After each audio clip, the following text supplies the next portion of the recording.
2010లో committee సభ్యులు కస్తూర్బా గార్డెన్స్లో 4 ఎకరాల స్థలాన్ని తనకు లీజుకు ఇచ్చారని లీజు హోల్డర్ వి వెంకటేశ్వరరావు తెలిపారు. కళ్యాణ మండపానికి 2029 వరకు తనకు లీజు హక్కు ఉందన్నారు.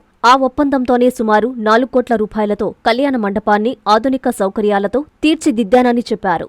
అయితే ఎలాంటి కారణాలు లేకుండా తన లీజుని నిరాకరిస్తున్నారని ఆవేదన వ్యక్తం చేశారు. వెంటనే ఉన్నతాధికారులు జోక్యం చేసుకుని కస్తూరిదేవి విద్యాలయం ఆస్తిని నా లీజు హక్కులో ఉన్న కళ్యాణ మండపాన్ని పరిరక్షించాలని కోరుతున్నారు. అలాగే ఎటువంటి ఆక్రమణలు, కూల్చివేత జరగకుండా చర్యలు తీసుకోవాలన్నారు. ఈ సందర్భంగా కస్తూర్బా గార్డెన్స్లో ఆయన మీడియాతో మాట్లాడారు.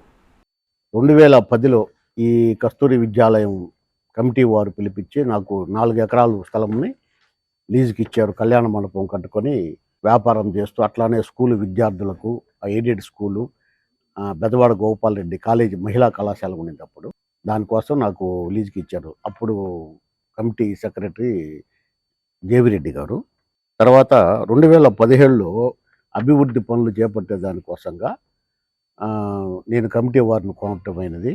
వారు కూడా దానికి సమ్మతించి నాకు 2029 దాకా 2019 నుంచి 2029 దాకా లీజు గడువుని పెంచి రిజిస్టర్ లీజ్ డీ డాక్యుమెంట్ ఇవ్వడం జరిగింది. అట్లానే రెంటల్ కూడా పెంచారనమాట. 2018లో కస్తూరిదేవి విద్యాలయ కమిటీ మార్పు జరిగింది. అప్పుడు వేరే కొత్త కమిటీ వచ్చినారనమాట. వాళ్ళు వచ్చి ఇప్పుడు మీరు చూస్తున్న జీవికే స్కూలు కట్టేదానికి అప్పుడు ఆ ప్లేస్ కూడా దీంట్లోనే ఉండేది నాకు ఇచ్చిన లీజులో. సరే స్కూల్ మంచి కోసం అని చెప్పి నేను కూడా దాన్ని అంగీకరించి ఆ సైట్ వాళ్ళకి ఇచ్చి నేను పక్కన స్థలం తీసుకున్నాను. స్వచ్ఛందంగానే ఇచ్చాను. అప్పుడు వాళ్ళు నాకు 2029 దాకా నా లీజుని పొడిగిస్తాం, అట్లానే ఉంచుతామని చెప్పి ఫస్ట్ 2024 దాకా, తర్వాత 2026 దాకా ఇచ్చి ఇప్పుడు నన్ను ఖాళీ చేయమంటున్నారు. నేను 2017లో ఎప్పుడు అభివృద్ధి పనులు దీన్ని మాడిఫై చేయటం అప్పుడు నేను 4 కోట్ల రూపాయలు ఖర్చు పెట్టి దీన్ని ఏసీగా మొత్తం అందంగా తీర్చిదిద్దటం జరిగింది. సో నాకు నా మధ్యలో కరోనా కూడా 2 సంవత్సరాలు నాకు వెళ్ళింది. అని సదరు కమిటీని ఇప్పుడున్న కమిటీని అడిగాను నా లీజ్ టైం నాకు ఇవ్వమని. ఈ లోపల 59 పిల్ ఒకటి హైకోర్టులో దాఖలైంది. ఇది ఎండోమెంట్ వారి స్థలము. ఎండోమెంట్ శాఖ విచారించి చట్ట ప్రకారం తిరిగి చర్య తీసుకోవాలని ఒక పిల్లు వేశారు. అదే అంశాన్ని నేను ఇప్పుడు హైకోర్టులో ఒక రిట్ 18360 రిట్ ఒకటి వేసి, సార్ ఇది కమిటీదే లేదు ఎండోమెంట్దా అని పరిశీలించమన్నాను. సదరు శాఖ పరిశీలించి జడ్జి వారు ఒక ఆర్డర్ అయితే ఇచ్చారు.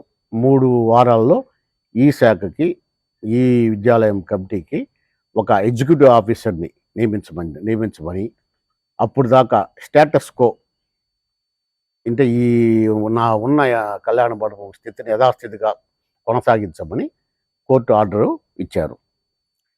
అందుకని నేను ఈ విద్యాలయ ఆస్తిని 2029 దాకా నా లీజు హక్కులో ఉన్న కళ్యాణ మండపాన్ని పరిరక్షించి ఎటువంటి అక్రమ జోక్యాలు, ఆక్రమణలు, కూల్చివేతలు జరగకుండా తగిన రక్షణ కల్పించాలని మన గౌరవ జిల్లా కలెక్టర్ గారికి, అట్లానే మన పోలీస్ సూపరింటెండెంట్ గారికి, ఎండోమెంట్ శాఖ వారికి, అట్లానే మన ఎండోమెంట్ మంత్రి గారికి అందరికీ హృదయపూర్వకంగా కోరుకుంటున్నాను.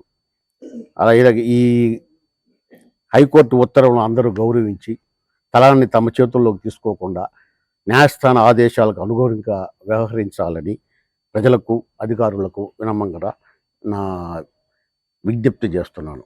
మా విన్నపం ఏంటంటే, నా యొక్క పాత ఏదైతే లీజు హోల్డ్ 2029 దాకా ఉందో ఆ 29 దాకా నా లీజుని కంటిన్యూ చేయమని చెప్పి మెయిన్ విన్నపము. దాన్నే నేను కోర్టు వారిని కూడా కోరడమైనది. దాంతోపాటు నేను 2018లో 40 లక్షల రూపాయలు దీనికి సంబంధించి మున్సిపాలిటీకి కూడా అన్ని ట్యాక్సులు అన్నీ కలిపి నేను డబ్బులు కూడా కట్టి ఉన్నాను. సో వాళ్ళ అనుమతి కోసం అన్నీ కట్టాను. వాళ్ళు ఓకే అన్నారు.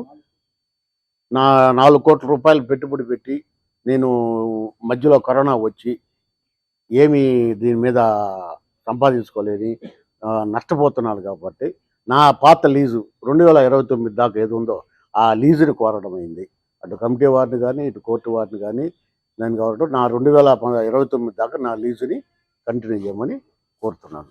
మెడికవర్ హాస్పిటల్స్ నెల్లూరు మిమ్మల్ని తిరిగి సాధారణ స్థితికి తీసుకురావడమే మా ధ్యేయం. అన్ని సదుపాయాలతో కూడిన ప్రత్యేకమైన రీహాబిలిటేషన్ వార్డ్, అందుబాటులో సేవలు ortho and neuro rehab, cardiac and pulmonary rehab, post operative rehab, post transplant rehab, sports injuries and trauma rehab, geriatric and paediatric rehab, cancer and palliative rehab. Medicover hospitals, Chintareddypalem cross roads, Nellore. Contact 04068334455.